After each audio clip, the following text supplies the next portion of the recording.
अस्सलामुअलैकुम नाज़रीन, आप देख रहे हैं प्रोग्राम द करंट शो और मैं हूं आपकी मेज़बान नीरम काशिफ। नाज़रीन, आज हम अपने प्रोग्राम में बात करेंगे कि मॉनसून का दूसरा स्पेल जो है वो लाहौर में दाखिल हो चुका है। लाहौर के मुख्तलिफ इलाकों में जो है वो सुबह से ही बारिश का सिलसिला जारी है। इससे पहले भी 2 रोज़ से मुसलसल बारिशों का ये सिलसिला जो है ये जारी है, जिससे बहुत सारे लाहौर के ऐसे इलाके जो है नशेबी इलाके वो पानी में डूब गए हैं, जबकि जो हुकूमत है उनकी जानिब से कोई खातिर ख्वाह इंतजाम नहीं किए गए। शहरियों की जानिब से जो है यही शिकायत सामने आ रही हैं कि बारिशें कोई पहली बार नहीं हुई, बल्कि इससे पहले भी बारिशों का जो स्पेल है ये दाखिल होता है मुल्क भर में। और मॉनसून जो बारिशें हैं ये तो हर साल ही होती हैं। ऐसे में इंतजामिया की जानिब से जो है वो नाकिस इंतजामात सामने आते हैं। जगह जगह पर पानी जो है वो खड़ा होता है और इसके अलावा गंदगी के भी ढेर होते हैं, जिसके बायस मच्छर जो है वो उसकी अफजाइश होती है और उससे बहुत सारी बीमारियां जो है वो भी पैदा हो जाती हैं। लेकिन अगर हम लाहौर शहर की बात करें तो लाहौर का जो मंजर है इस वक्त वो आप देख भी सकते हैं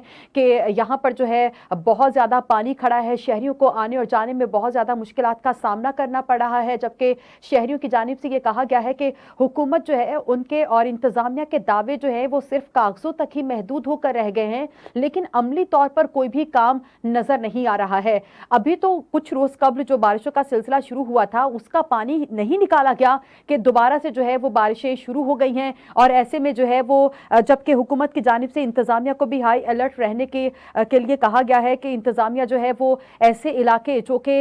इस वक्त मुकम्मल तौर पर बारिश के पानी से डूब चुके हैं वहां पर हाई अलर्ट जारी कर दिया है। और शहरियों से भी ये इल्तमास की गई है कि किसी भी हंगामी सूरत हाल में 15 पर जो है वो कॉल करें, ताकि हम नुमाइंदे हैं हमारे वो वहां पर पहुंच सकें और वहां पर जाकर शहरियों की जो है वो मदद कर सकें। इसके अलावा जो है अगर बात की जाए तो इन मूसलाधार बारिशों के बायस जो है वो मजंग अस्पताल की दीवार गिर गई, जिसके बायस जो है वो 14 अफराद जो है वो शदीद जख्मी हुए, जिन्हें गंगाराम अस्पताल में मुंतकिल किया गया। इसके अलावा बहुत सारे बिजली के पोल जो है वो भी गिरे हैं और बहुत सारे दरख्त जो है वो भी गिरे हैं। और बिजली के पोल गिरने से बहुत सारे ऐसे इलाके हैं जहां पर बिजली का निज़ाम जो है वो बुरी तरह से मुतासिर हुआ है। बहुत सारे फीडर्स जो है वो ट्रिप कर गए हैं, जिसके बायस भी शहरियों को शदीद मुश्किलात का सामना करना पड़ रहा है। और बहुत सारे शहरी जो है उनकी जानिब से ये भी कहा गया है कि समझ से बाहर है कि जब बारिशें आती हैं या आंधियां आती हैं तो उसके साथ ही जो है बिजली का निज़ाम भी बुरी तरह से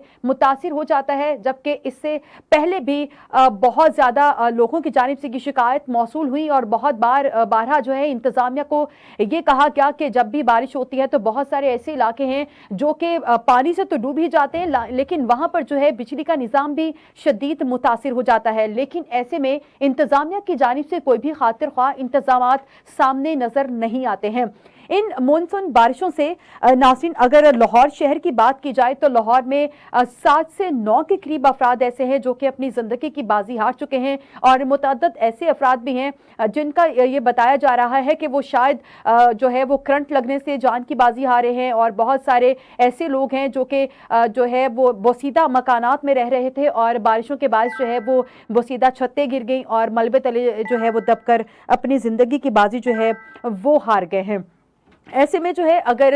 ये बात की जाए कि इंतज़ामिया की जानिब से जो है ये बारहा कहा गया है शहरियों को कि ऐसे मौसम में जब मौसम जो है वो शदीद ख़राब हो, बारिशें हो रही हों, तो कोशिश की जाए कि गैर ज़रूरी जो है वो अपने घरों से बाहर ना निकला जाए, बल्कि कोशिश ये की जाए कि घरों के अंदर ही रहें। और अपने बच्चों को भी ख़ास कर ये ताकीद की जाए कि जो बिजली के पोल होते हैं उनसे दूर रहा जाए, बिजली की जितनी भी तनसीबात हैं उनसे दूर रहा जाए और ख़ुद भी दूर रहें और अपने जानवरों को जो है वो भी उससे दूर रखें, क्योंकि बहुत सारे ऐसे केसेस जो है वो सामने आते हैं बारिशों के सीजन में कि बहुत सारे जानवरों को जो है वो बिजली के पोल्स के साथ बांध दिया जाता है और ऐसे में जो है वो करंट लगने के बाद जो है वो इंसानी जिंदगियां तो अपनी जान गंवाती ही हैं, इसके साथ जो जानवर होते हैं वो भी मर जाते हैं। अगर इसके अलावा जो है महकमा मौसमियात ने मजीद भी जो है वो बारिशों की पेशगोई की है। ये तो सूरत हाल जो थी ये है लाहौर शहर की, लेकिन अगर मैं बाकी शहरों की बात करूं तो बाकी शहरों में भी मौसम और बारिशें जो हैं उन्होंने इसी तरह से तबाहियां मचाई हुई हैं। साउथ पंजाब की अगर बात कर ली जाए तो मुल्तान, फैसलाबाद, उकाड़ा, इन तमाम शहरों में जो है यही सूरत हाल है कि जल थल जो है वो एक हुआ है और बारिशों के बायस जो है बहुत सारे इलाके ऐसे हैं जो कि ज़ेरे आब आ चुके हुए हैं और बहुत सारे इलाके ऐसे भी हैं जहां पर अभी पिछली बारिशों का पानी नहीं निकाला गया था कि इन बारिशों ने और ज्यादा तबाही मचा दी है। जबकि पीडीएमए ने भी मुमकिन तौर पर सैलाब की जो है वो पेशगोई कर दी है और पीडीएमए की जानिब से ये कहा गया है कि हो सकता है कि 8 से 10 जुलाई में दरियाई सतलुज और रावी और चिनाब में इंतहाई ऊंचे दर्जे का सैलाब जो है वो भी मुतवक्के है। उन्होंने कहा कि इसका खदशा यह जाहिर किया है क्योंकि हो सकता है कि भारत जो है वो रावी में अगर पानी छोड़ देता है तो इससे भी सैलाब का खदशा जो है वो पैदा हो रहा है। ऐसे में जो है पीडीएमए की जानिब से अथॉरिटीज को यह भी कहा गया है कि जो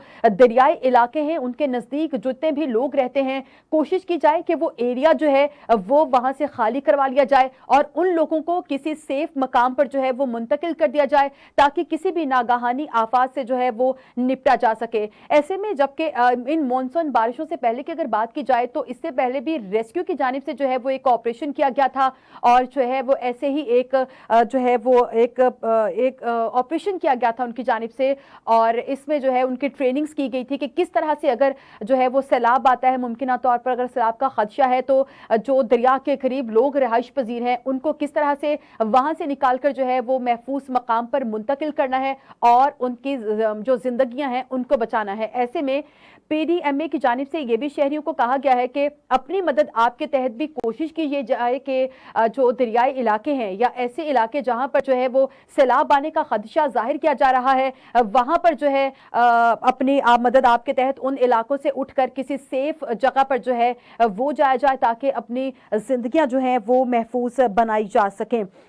इसके अलावा अगर बात की जाए तो मरी, गलियात, कश्मीर, गिलगित बल्तिस्तान और खैबर पख्तूनख्वा के पहाड़ी इलाकों में भी लैंडस्लाइडिंग का खदशा है और वहां पर भी जो है इंतजामिया की जानिब से ये कहा गया है कि कोशिश करें खराब मौसम में जो है कोशिश करें कि ऐसे इलाके का रुख ना किया जाए। और इसके अलावा ये भी कहा गया है कि इन मूसलाधार बारिश के बायस कश्मीर, डेरा गाजी खान, सिब्बी, बारखान, जोब, लोरालाई, कला, सैफुल्ला और मूसा खेल के पहाड़ी इलाकों और मुलहिका मकामी और बरसाती नदी नालों में तोगयानी का भी खदशा जाहिर किया गया है। और महकमा मौसमियात ने जो है वो शहरियों से ये अपील भी की है कि किसी किस्म के नुकसानात के तहफ़्फ़ुज़ के लिए एहतियाती तदाबीर पर भी सख्ती से अमल दरामद को यकीनी बनाया जाए। इसके अलावा आइंदा 24 घंटों के दौरान विफाकी दारुल हुकूमत इस्लामाबाद समेत गिलगित बल्तिस्तान, खैबर पख्तूनख्वा, पोठोहार और शुमाल मशरकी जनूबी पंजाब, शुमाल मशरकी बलूचिस्तान और सिंध में आंधी और गरज चमक के साथ जो है वो बारिश भी मुतवक्के की जा रही है।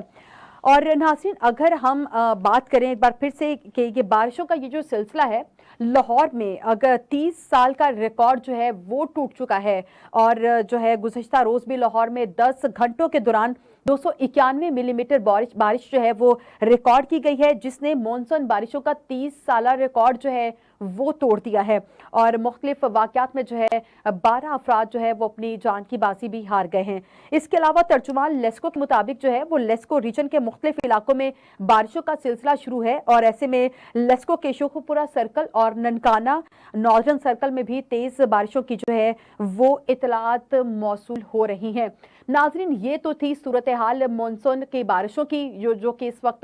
पूरे मुल्क में हो रही हैं, लेकिन शायद सबसे ज्यादा जो है मुतासिर लाहौर और जो है जनूबी पंजाब सबसे ज्यादा मुतासिर हो रहे हैं। इसी पर जो है हमारे साथ इस वक्त जो है हमारे साथ टेलीफोन लाइन पर मौजूद है हसाम दुरानी साहब जिन्होंने हमें ज्वाइन किया है और मजीद जो है वो उन्हीं से बातचीत करते हैं और उनसे पूछते हैं। जी हसाम दुरानी साहब बहुत शुक्रिया आपके कीमती वक्त के लिए। हसाम साहब क्या कह रहे हैं कि बारिशें हो रही हैं, जगह जगह पर पानी खड़ा है, जबकि शहरियों की जानिब से ये कहा जा रहा है कि इंतजामिया की जानिब से कोई खातिर ख्वाह इंतजामात नहीं किए जा रहे, क्या कहेंगे इस पे?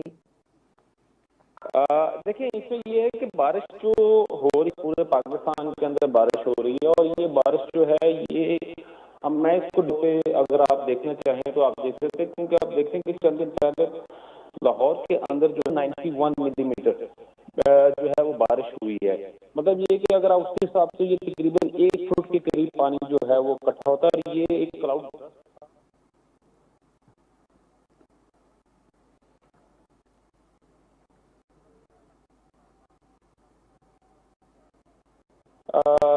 इससे पहले इससे कहीं कम बारिश हुई है जी गुज़िश्ता सालों में, लेकिन ज्यादा खड़ा रहा और कई बहुत देर तक खड़ा रहा। और अभी लेकिन अब रिसेंट जो बारिशें हो रही हैं, ठीक है, नो डाउट ये कुदरती है, एक सिस्टम है, हमारा इकोसिस्टम जो है वो चेंज हो रहा है, जिसमें ये सारा कुछ है। लेकिन अभी भी अगर हम देखते हैं तो हमारी जो इस वक्त जो मौजूदा कामिया है उसने इसमें कोई शक की बात नहीं कि बहुत अच्छे तरीके से काम और जहाँ पे उनका काम बन सकता वैसे वो अपने तौर पर उन्होंने पूरी कोशिश की थी और वो कर भी रहे हैं। जी लेकिन क्योंकि बारिश बहुत बेतहाशा बहुत ज्यादा है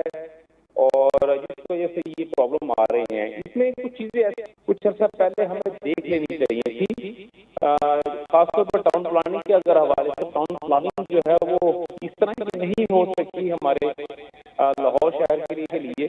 कि जहाँ पे प्रॉपर तरीके से पानी की गुजरगाहों का इंतजाम होना चाहिए। लोग यहाँ पे सोसाइटीज और कॉलोनीज वगैरह तो बना लेते हैं और लेकिन हम जो इतने हैं बारिश के पानी के या वैसे पानी के बहाव के जो कुदरती रास्ते हैं और या फिर हम अपने मकानात बनाने के लिए प्लॉट्स वगैरह बनाओ, जगहों के ऊपर भी जो है वो कब्जा करवा लेते हैं, बल्कि कर लेते हैं और हम उनको रोक लेते हैं। लेकिन जब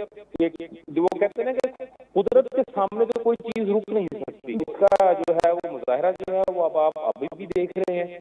और इससे पहले आप माजी में इवन आप यहाँ तक देखें कि जब दरिया रावी की अगर मैं बात करता हूँ तो दरिया रावी में आपको पता है कि पानी बहुत कम होता है। लोग करते क्या है, लोगों ने दरिया के अंदर तक उसकी बैली तक पहुंच के बनाए हुए और वो वहाँ पे अपने जानवरों को रखते हैं, वहाँ पर खेती बाड़ी करते हैं, उसके बाद वो सारा कुछ तबाह हो जाता है और उसका इल्जाम जो है वो कोई भी उस वक्त जो मुझे लगाना शुरू कर देते हैं। लेकिन दुरानी साहब अभी जैसा कि आपने दुरानी साहब अवाम जो है उसका भी पूरा, अगर हम पीछे थोड़ा सा अगर हम नॉर्दर्न एरिया की जानब देखते हैं तो अभी के सवाल के अंदर पूरे होटल जो था वो पानी से रीजन क्या थी कि वो होटल जो था वो दरिया के उस पोर्शन के अंदर बनाया गया था जो कि कुदरती गुजरगाह है पानी की। और इसी तरह दरिया के ऊपर टॉप के ऊपर जो है जहाँ पे पानी जहाँ पे थोड़ा कम होता है तो लोग वहाँ पे अपने मकानात बनाना शुरू कर देते हैं। कराची के अंदर लास्ट ईयर आपने देखा कि थोड़ी सी बारिश हुई और वो पूरा वो वहाँ पे वो डूब गया और उसकी रीजन जो थी बाद में पता ही लगी कि यहाँ पे जी साहब आप हमारे साथ ही मौजूद रहिएगा। अभी जैसा कि दुरानी साहब ने ये जो दरियाई इलाके हैं या दरियाई रावी की अगर बात की जाए तो वहाँ पर लोगों ने जो है अपने घर तामीर किए हुए हैं और जब भी जो है वो फ्लड का खदशा होता है बहुत सारे नुकसानात का जो है वो सामना करना पड़ता है। और इसी तरह से नॉर्दर्न एरियाज की बात की गई कि जो है पिछले साल जब जो है फ्लड आया था तो उस वक्त एक होटल का मंजर दिखाया गया था जो कि पूरा से उसका बारिश का पानी जो था सैलाबी रैला जो था वो अपने साथ उस पूरे होटल को जो है वो बहा कर ले गया था। हम इसी पर जो है मजीद बातचीत भी करेंगे, लेकिन यहाँ पर वक्त हुआ है एक शॉर्ट ब्रेक का।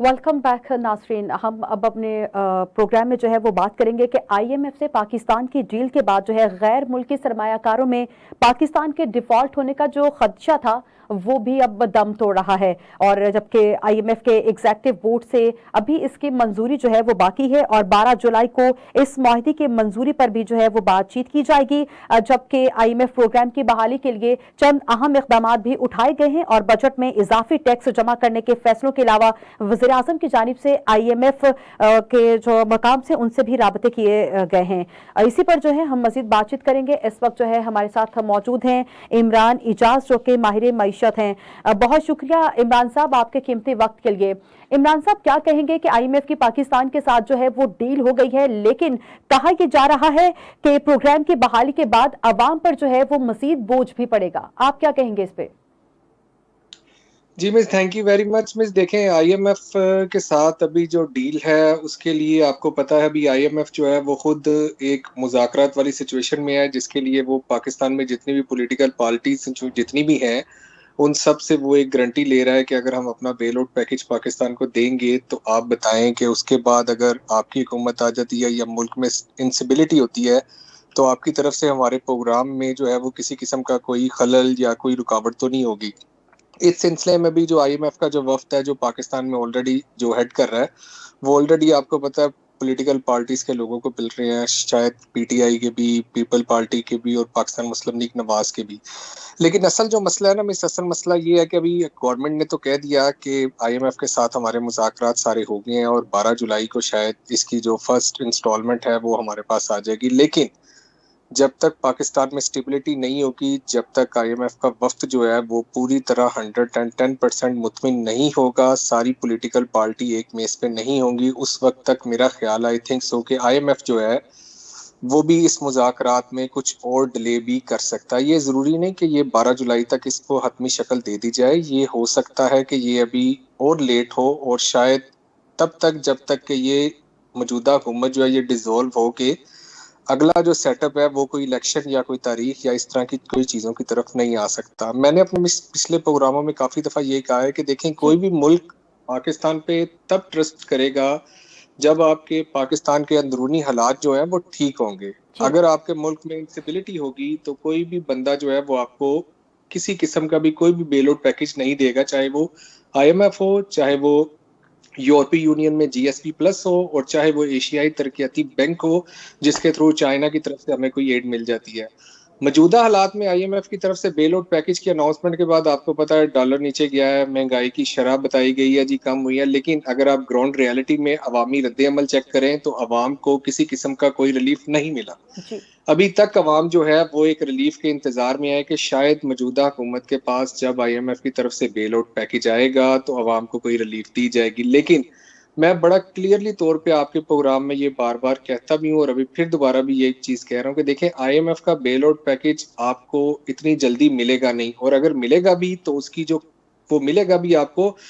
किस्त बहार के तौर पे मिलेगा। फॉर एग्जांपल, एक किस्त आपको जुलाई में मिल जाएगी, दूसरी किस्त आपको जो है वो जाके अगस्त सितंबर में मिलेगी और तीसरी और आखिरी किस्त जो होती है वो आपको शायद अगले साल फरवरी में मिलेगी। आईएमएफ भी आपके साथ उस तरह के मुज़ाकरात कर रहा है जिस तरह के आप मौजूदा हालात में पाकिस्तान में मौजूद सियासतदान एक दूसरे सियासतदान से अपने मुज़ाकरात कर रहे हैं कि जिसके ऊपर मुज़ाकरात का राग तो लापा जा रहा है लेकिन उसके ऊपर 100% इम्प्लीमेंटेशन कोई भी नहीं हो रही। आईएमएफ जो आपको बेल आउट पैकेज दे रहा है वो भी आपको 1 साल 9 महीने के टर्न ओवर पे दे रहा है और वो इस तरह आपको बेल आउट पैकेज दे रहा है जिसमें वो ये चीज देखेगा कि जिस तरह अगर आपके मुल्क में इंस्टेबिलिटी की पोजीशन होगी वो आपको अगली किस्त जारी नहीं करेगा और ऑटोमेटिकली आप प्रॉब्लम जोन में चले जाएंगे। इस वक्त पाकिस्तान को जो सबसे ज्यादा खतरा है वो सबसे ज्यादा खतरा इसी चीज का है कि अगर फॉर एग्जांपल आपने अगले महीने में जो अदायगियां आपके सिर पे हैं कर्जों की वो अगर आप नहीं करते और आपकी मुईशत जो है वो ऑलरेडी है और इंपोर्ट जो है वो बिल्कुल ही तौर पे बंद है, एक्सपोर्ट जो है वो बिल्कुल ही खत्म हो गई, मुल्क में डॉलर जो है वो बिल्कुल भी नहीं है, अवाम को रिलीफ भी कोई नहीं मिल रहा। पाकिस्तान की इस वक्त जो मौजूदा हालात हैं इनको सबसे पहले आईएमएफ की तरफ से बेल आउट पैकेज की जरूरत है और अगर बेल आउट पैकेज नहीं मिलता तो हालात जो हैं वो बहुत संगीन हो जाएंगे। और मैं एक और बात आपको बता दूं कि अभी तो हम सिर्फ आईएमएफ की तरफ से जो शराइत हैं उसके ऊपर हम लोग इम्प्लीमेंटेशन कर रहे हैं, लेकिन दिसंबर में हमारा जीएसपी प्लस का जो यूरोपीय यूनियन के साथ फ्री ट्रेड का एग्रीमेंट जो है वो भी खत्म होने जा रहा है और अगर हमने उसको भी रीन्यू करना है तो उसके लिए भी यूरोपीय यूनियन की तरफ से पाकिस्तान का एक साजगार माहौल देखा जाएगा, मुल्क में स्टेबिलिटी को नोट किया जाएगा, पाकिस्तान के मौजूदा हालात को रिव्यू करके उसको जीएसपी प्लस को इंक्रीज किया जाएगा। और अगर मुल्क में इसी तरह की इंस्टेबिलिटी होगी तो आई थिंक सो कि शायद जीएसपी प्लस जो है वो भी कंफ्यूज हो जाएंगे कि हम लोगों ने पाकिस्तान के साथ जीएसपी प्लस पे काम करना है या हमने ये वाला कोटा भी बांग्लादेश या इंडिया को दे के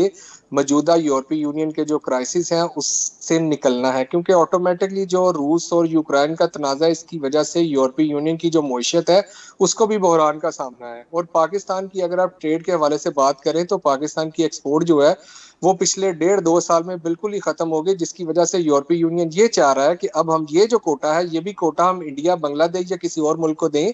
ताकि हमारे मौजूदा क्राइसिस में हमारा उनकी तरफ से हमें कोई रिलीफ भी मिल सके। और पाकिस्तान की इंटरनली सिचुएशन ऐसी है कि आज पाकिस्तान की जितनी भी इंडस्ट्रीज हैं वो बिल्कुल एक्सपोर्ट जो है वो आपकी बंद हो गई है। आपके पास डॉलर और यूरो को अपने मुल्क में लाने के लिए जो ज़र मुबादला के ज़खायर थे वो बिल्कुल ही ख़त्म हो गए हैं। पाकिस्तान में फैक्ट्रीज जो हैं वो बंद हो गई हैं। आपके पास इनकम जनरेट करने के कोई भी मौके जो मौजूद नहीं है। दूसरी बात जो आपने की अवाम को रिलीफ की, मैं नहीं समझता कि अवाम को तब तक रिलीफ मिल पाएगी जब तक ये पाकिस्तान में सियासी इस्तेकाम होगा। अगर पाकिस्तान में सियासी इस्तेकाम नहीं होगा तो अवाम को भी रिलीफ नहीं मिल सकेगी। आज भी आप देखें बिजली की जो प्राइसेस है वो इंक्रीज कर दी गई हैं। पेट्रोल के ऊपर भी कुछ भी कोई समझ नहीं लगती, किसी वक्त भी गवर्नमेंट जो है वो अनाउंसमेंट कर सकती है। और अगर फॉर एग्जांपल आईएमएफ की तरफ से कोई ये प्रोग्राम की किस्त जो है जो 12 जुलाई तक एक्सपेक्टेड है, इसको अगर थोड़ा सा डिले कर दिया गया तो शायद अवाम के ऊपर मजीद जो है वो किसी ना किसी महंगाई की शक्ल में अवाम को मजीद निचोड़ा जाएगा, उसके ऊपर मजीद कोई ना कोई टैक्सेस जो है वो ऐड किए जाएंगे। तो मौजूदा हालात में सबसे पहले तो जरूरी जो है वो तमाम सियासतदान जितने भी स्टेक होल्डर मुल्क के जो हैं इनको चाहिए कि वो एक टेबल पे बैठें और बैठ के आईएमएफ की जो शराइत हैं उन शराइत को डिस्कस करें। और जब तक ये सारी पॉलिटिकल पार्टीज आईएमएफ की शराइत के ऊपर एक मेज, एक टेबल, एक पेन नहीं होंगी, मैं आपको ऑन एयर ये चीज कह रहा हूं कि आईएमएफ की तरफ से आपको बेल आउट पैकेज नहीं दिया जाएगा। ठीक है इमरान साहब, जैसा कि भी आपने कहा है कि एक टेबल पर आकर बैठें और इस तमाम जो है वो मामले पर गौर करें कि आईएमएफ से जो कर्जा लेना है। लेकिन मैं आपसे पूछना चाहूंगी कि अब जाहिर सी बात है आईएमएफ के जो एग्जीक्यूटिव बोर्ड है उससे अभी मंजूरी होना बाकी है और 12 जुलाई को जो है इस मुआहदे को पर मंजूरी की बात की जाएगी। तो आपको क्या लगता है कि आइंदा जो भी हुकूमत आएगी क्या वो इस मुआहदे को तस्लीम करेगी? देखें मिस, यही तो सबसे बड़ी प्रॉब्लम है, यही तो गारंटी है जो आईएमएफ लेना चाह रहा है। वो किनसे लेना चाह रहा है? वो पाकिस्तान में मौजूद तमाम पॉलिटिकल पार्टी से इस चीज की गारंटी लेना चाह रहा है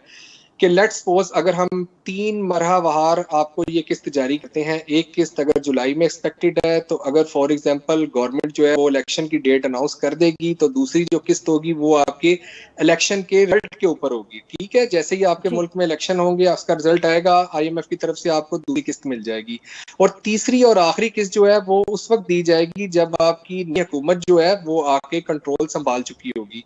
आईएमएफ अभी जो बेसिक तौर पे पाकिस्तान में इसी चीज को डिजाइन कर रहा है, इसीलिए वो अपनी वर्किंग कर रहा है कि लेट्स सपोज अगर एक इंस्टॉलमेंट दे देते हैं और दूसरी इंस्टॉलमेंट में इनके मुल्क में इंस्टेबिलिटी हो जाती है या किसी तरह से मुल्क जो है वो इलेक्शन की तरफ नहीं जाता तो अल्टीमेटली आईएमएफ की तरफ से आपको दूसरी और तीसरी किस्त नहीं मिलेगी। तो ये इस वक्त आईएमएफ सोच रहा है कि भाई हमने अगर पाकिस्तान को रिलीफ देना है तो हमें पाकिस्तान की तमाम पॉलिटिकल पार्टी से 110% एक गारंटी लेनी है जिसमें इस चीज की अश्योरिटी हो कि अगर लेट्स उनकी हुकूमत नहीं भी बन पाती तो अगर अगली जो भी हुकूमत बनेगी वो हमारे प्रोग्राम को करेंगे। और अगर इस वक्त जो मौजूदा तीन जो पॉलिटिकल पार्टीज जो हैं उनका मेजर रोल है आईएमएफ के प्रोग्राम के ऊपर, चाहे उसमें पीटीआई है, चाहे उसमें पाकिस्तान मुस्लिम लीग नून है, चाहे उसमें पीपल पार्टी, अगर इन तीनों पार्टीज में से कोई एक पार्टी भी जो आईएमएफ के प्रोग्राम को नहीं करेगी तो आईएमएफ की तरफ से आपको बेल आउट पैकेज नहीं मिलेगा। जी ठीक है इमरान साहब, आपसे ये भी पूछना चाहूंगी कि बहुत सारे माहिरीन जो हैं उनके मुताबिक ये कहा जाता है कि आईएमएफ ने अब कभी भी किसी भी मुल्क की मईशत को बेहतर नहीं किया। अगर किसी भी मुल्क की मईशत को बेहतर नहीं किया तो हम फिर क्यों आईएमएफ की तरफ देखते हैं? हम क्यों ये सोचते हैं कि आईएमएफ से कर्जे के बाद जो है वो पाकिस्तान की मईशत जो है वो बेहतर हो जाएगी?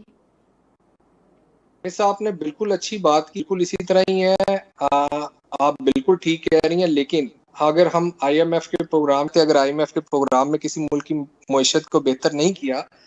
तो मिस हमारे पास भी तो कोई प्लान हो ना अपनी मुल्क की मईशत को ठीक करने के लिए। क्या इस वक्त मौजूदा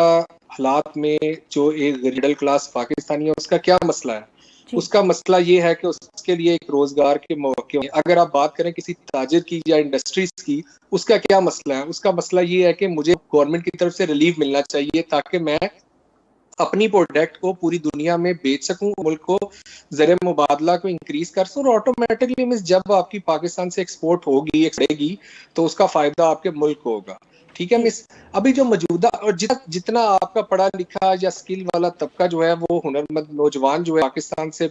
बिरोने ममालिक से अपनी एजुकेशन कंप्लीट करने के बाद जब पाकिस्तान आ रहा है, पाकिस्तान के हालात देखने के बाद वो दोबारा पाकिस्तान से बाहर जाने का सोच रहा है। तो जो बात की ना कि अगर आपके पास कोई प्रोग्राम होना चाहिए कि आईएमएफ ने आपकी मईशत अगर ठीक नहीं करती, मैं आपकी बात से बिल्कुल 100% मुत्तफिक हूँ, लेकिन मौजूदा हुकूमत क्या प्लान है कि अगर आईएमएफ की ने पाकिस्तान की मईशत नहीं ठीक करनी तो आपके पास क्या कोई रोड प्लान है जिससे आप पाकिस्तान की मईशत को ठीक कर सकते हैं? पिछले 1.5 साल से आपकी हुकूमत है, इस 1.5 साल की हुकूमत में आप मुझे एक बात बताएं कि क्या आवाम के लिए कोई रिलीफ दिया जा सकता है? मसला तो इस वक्त पाकिस्तान में महंगाई का है, असल मसला जो है वो पाकिस्तान में रोजगार का, असल मसला ये है कि पाकिस्तान में बिजनेस के मौके किस तरह फराम किए जाएं। लेकिन इस बात से पिछले 1.5 साल से हम सियासत ही देख रहे हैं। अगर आप अवाम की बात करें तो अवाम की बात सुनने के लिए या महंगाई को कम करने के लिए किसी भी पॉलिटिकल पार्टीज के पास कोई रोड प्लान नहीं है।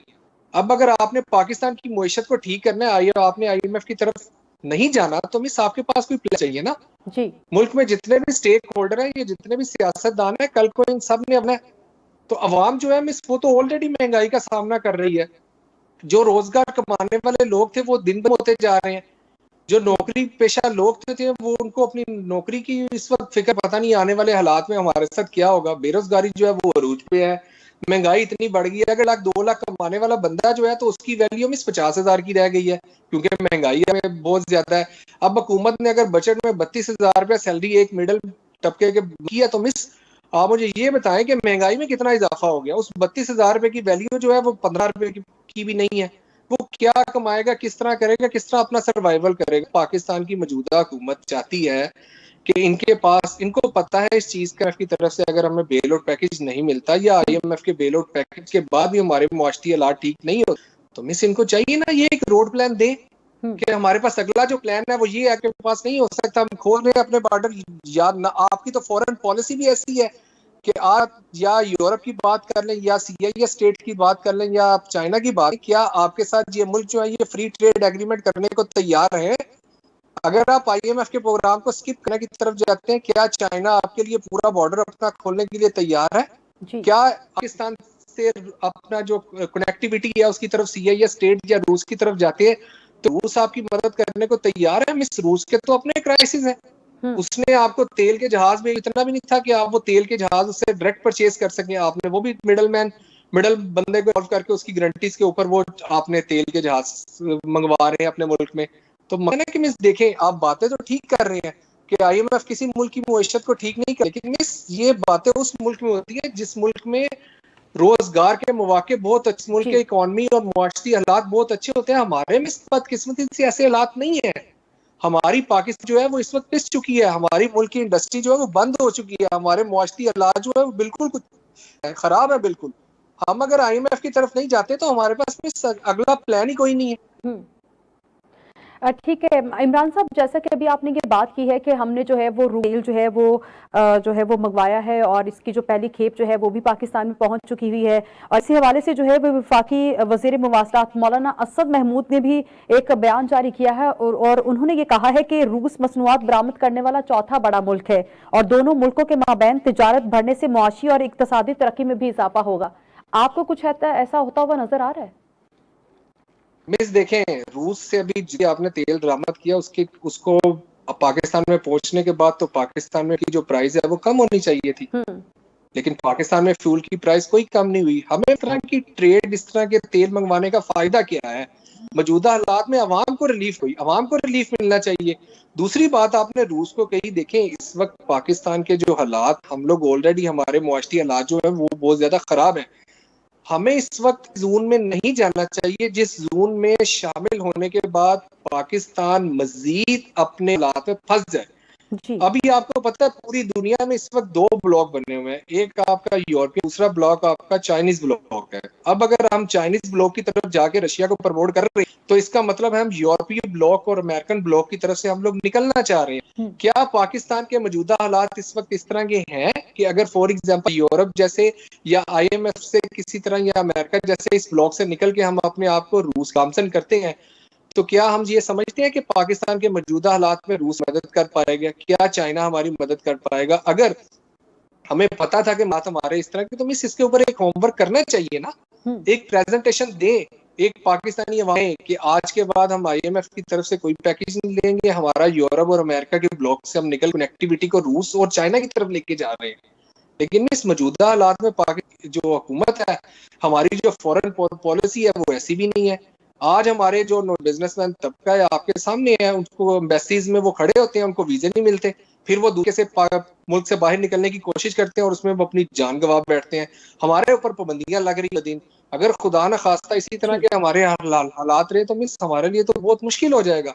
कप्तानी अवाम के लिए सर्वाइवल मुश्किल हो जाएगा। तो हुकूमत को चाहिए ना मिस वो एक पॉलिसी बनाए, वो दें अपना एक रोड प्लान बना के दें कि अगर हम रूस के साथ तिजारत कर रहे हैं, उसके साथ अपनी तिजारत को ओपन कर रहे हैं, हम फ्री ट्रेड एग्रीमेंट कर रहे हैं, कोई वीजा पॉलिसी आप हमारे साथ ही मौजूद रहिएगा। यहाँ पर जो है वो वक्त हुआ है एक ब्रेक का, और ब्रेक जो है वो दोबारा से अपनी बात को यहीं से कंटिन्यू करेंगे।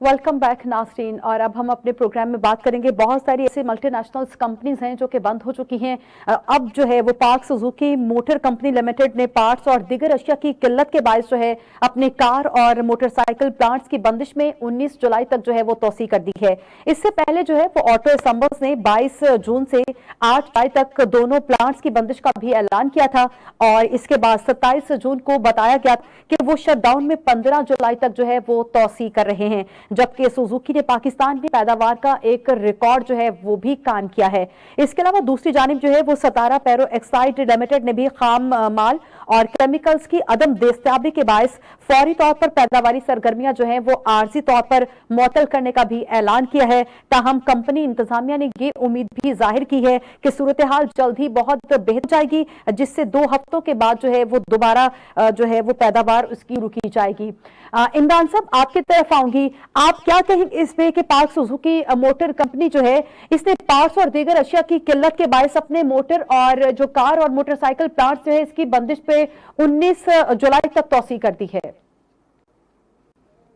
जी मिस, बिल्कुल ये वक्त की उसी पॉलिसी का नतीजा है जिसमें आज से 6 महीने 7 महीने पहले हुकूमत ने स्टेट बैंक के थ्रू जितनी भी पॉलिसीज थी वो इंपोर्ट के ऊपर जो पाबंदी लगाई थी, उसकी वजह से जितनी भी मल्टीनेशनल कंपनीज जो है इनका जो रॉ मटेरियल चाइना से या दूसरी जगह से इंपोर्ट करते हैं ये लोग, उसको गया था। और दूसरे लफ्जों में इनको जो बहुत ज्यादा नुकसान भी हुआ था वो इस तरह के काफी सारा मटेरियल जो है वो पोर्ट के ऊपर तकरीबन 5 से 6 माह कंटेनर्स में वहां पे पड़ा रहा है, जिसकी मदद में इन लोगों को बहुत ज्यादा डैमेज और स्टोरेज देना पड़ा है। उसकी तनाजुर में अभी जो पार्क सुजुकी मोटर बल्कि 1-2 और मल्टीनेशनल जो है उन्होंने अपनी प्रोडक्शन जो है वो स्टॉप कर दी है। ये बिल्कुल हुकूमत की गलत पॉलिसी, जिसकी वजह से इन लोगों ने चीज रोकी थी और ये लोग मौजूदा टाइम के ऊपर अपनी जो चीजें हैं वो मंगवा सके थे, और अगर मंगवाई थी तो 6-6 महीने तक वो पोर्ट के ऊपर खड़ी रही थी। अभी ये सिर्फ आप एक नहीं मल्टीनेशनल को देख रहे हैं, लेकिन आई थिंक सो कि ये आने वाले दिनों में आपको 1-2 और मल्टीनेशनल कंपनी की तरफ से सेम इसी तरह की जो स्टेटमेंट है वो आपको नजर आएगी। मौजूदा हुकूमत जो है ना, इनको चाहिए था कि सबसे पहले अगर इन लोगों ने कुछ एलसीज या कुछ बरामदात या इंपोर्ट को कंट्रोल करना था तो ये सबसे पहले जो मुल्क में बड़ी बड़ी मल्टी कंपनी है जो आपको इतना ज्यादा टैक्स देती है, आप एटलीस्ट कम से कम उनको ऑन बोर्ड लेते हैं, उनको ऑन लेके जिस चीज की आपकी पाकिस्तान में आपके मुल्क को जरूरत। अब देखें ये एक जो बड़ी बड़ी इंडस्ट्रीज जो है पाकिस्तान में, कितनी बड़ी तादाद में पाकिस्तानी वर्कर्स वो रोजगार के जराए उनके इन्हीं चीजों से जुड़े होंगे। अब अगर फॉर एग्जांपल ये एक यूनिट अगर इनका बंद होगा तो उसकी वजह से पाकिस्तान में कितने लोग जो है वो बेरोजगार हो जाएंगे। तो हुकूमत को चाहिए था ये इसी मुरतब करते और एटलीस्ट कम से कम उन अशिया के ऊपर एलसीज को ओपन करते, इंपोर्ट की इजाजत देते, जिस वजह से पाकिस्तान के मौजूदा हालात में एटलीस्ट कम से कम ये मल्टीनेशनल कंपनी है ये तो कम से कम अपना सिस्टम जो है वो चलाती ताकि एक इंटरनेशनल लेवल के ऊपर पाकिस्तान की रिस्पेक्ट होती। तो मौजूदा जो हालात है मिस देखें उसमें यही सिचुएशन, अगर हुकूमत ने अभी भी इन लोगों को कोई रिलीफ ना दिया और अगर ये इसी तरह ये करके ये यूनिट बंद होते रहे तो मिस इकोनॉमी के आगे हमारे खराब है और मुल्क में जो बेरोजगारी जो है वो अरूज के ऊपर है। तो आई थिंक सो कि उनके पास कोई सोल्यूशन नहीं होगा आगे ना इसको बंद करने के। अभी जैसा कि आपने कहा है कि डेफिनेटली बहुत सारे नेशनल कंपनीज जो हैं वो बंद हो चुकी हैं और बेरोजगारी जो है वो पहले ही पाकिस्तान में है। ऐसे में जो हुकूमत की जानिब से आटा भी महंगा कर दिया गया है और जो है वो चीनी भी मजीद महंगी कर दी गई है। अवाम जो है वो तो पहले ही बिलबिला रहे हैं इसके महंगाई के बायस। ऐसे में जो है आप क्या कहेंगे कि ऐसे में जो है हुकूमत की जानिब से चीनी भी महंगी कर दी गई है और आटा भी महंगा कर दिया गया है। मिस देखें यही तो मसला है जो मैं अपने हर प्रोग्राम में बार बार करता हूं कि पाकिस्तानी पाकिस्तान का असल मसला इस वक्त है महंगाई का, और पाकिस्तानी अवाम जो है ना उसका भी असल मसला है महंगाई का। मौजूदा हुकूमत जो है वो महंगाई को कंट्रोल करने में बिल्कुल नाकाम है इस वक्त। देखें, अगर आप एक वीक पहले की बात करें तो जब डॉलर की प्राइस नीचे हुई थी, आईएमएफ के साथ हमारा अग्रीमेंट हो गया था, प्राइम जी। मिनिस्टर साहब फ्रांस से वापस आए थे, तो उसके बाद सुनने में आ रहा महंगाई की शरह कम हो गई है, चीजों में कमी आ गई है। लेकिन देखें मिस, कोई कमी नहीं आई चीजों में, आज भी महंगाई अरूज के ऊपर है। आज भी जो गरीब आदमी जो है उसके लिए पैसे कमाना, एक तो रोजगार के जराए कोई नहीं है, और ऊपर से महंगाई में बहुत ज्यादा इस वक्त जो मसला है वो महंगाई का है। और दूसरे लफ्जों में मिस देखें, जो हुकूमत है ना उसकी भी रेट किसी जगह पे, अगर आप प्राइस कंट्रोल की बात करें, अगर पंजाब में या जितने भी हुए थे जो लोग प्राइस कंट्रोल करते थे या कोई चेक एंड बैलेंस होता था, आज जिसका जो दिल करता है वो जखीरा अंदोज हो या जिसने महंगाई में इजाफा, तो उस चीज को इजाफा कर देता है। और हुकूमत की रीढ़ जो है वो भी हमें किसी जगह पे नहीं नजर आती। देखें सिचुएशन है, पाकिस्तानी अवाम जो है वो ऑलरेडी महंगाई में पिस चुकी है। इसका मतलब है अगर हुकूमत जारी है तो मिस, मुझे तो शक व शुबात लग रहे हैं कि आने वाले दिनों में शायद हुकूमत को न, जो ये 12 जुलाई का ऐलान किया जा रहा है, शायद मुझे लगता है कि शायद इसमें भी कोई अवाम के ऊपर जो है वो महंगाई का जो एक दफा फिर जो है ना वो बम जो है ना वो गिराया जा, लोग ये चीज महंगी कर दें, ये चीज महंगी करके किसी न किसी तरह सर्वाइवल पाकिस्तानी अवाम के इस वक्त महंगाई का है, और हुकूमत जो है वो बदकिस्मती से पाकिस्तान में। और अगर यही हालात चलते रहे तो मिस पाकिस्तान में बहुत मुश्किलें निकलती जाएंगी, और अवाम जो है वो अगर उन लोगों ने अपना कोई रोड प्लान दे दिया तो फिर मजबूर हो जाएगा। ठीक है, बहुत शुक्रिया। और आपका जो मौकिफ है वो भी हमारे सामने आ गया है।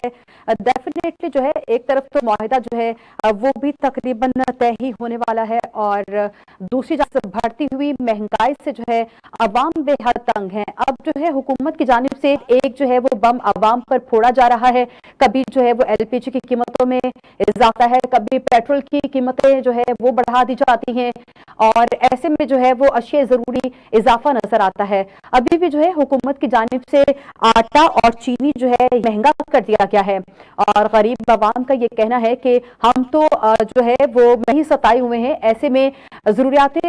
जिंदगी की जो चीजें हैं उसको भी महंगी ना, ये समझ से बाहर है। गरीब अवाम के लिए पहले ही 2 वक्त की रोटी खाना बहुत मुश्किल जा रहा है। ऐसे में एक तरफ बेरोजगारी और मुल्की मईशत जो है उस पर इकसान है, और दूसरी जानिब इस बढ़ती हुई महंगाई से जो है वो गरीब अवाम जो है हद परेशान है। अगर हम बात करें तो विफाकी इदारे की जानिब से एक वो हफ्तावार जारी की गई है, उसके मुताबिक हफ्ते में महंगाई की शरह में 0.70% जो है वो बढ़ गई है, जबकि सालाना बुनियाद पर महंगाई की जो शरह 28.55% रिकॉर्ड की गई है। इसी तरह से एक हफ्ते के दौरान जो है अशिया की कीमतों में कमी हुई है, और 17 अशिया की कीमतों में इस्तेहकाम रहा है, जबकि अशिया जरूरियात जो है वो मजीद महंगी कर दी गई हैं। जबकि आटा और रोटी फिर भी महंगी कर दी गई है।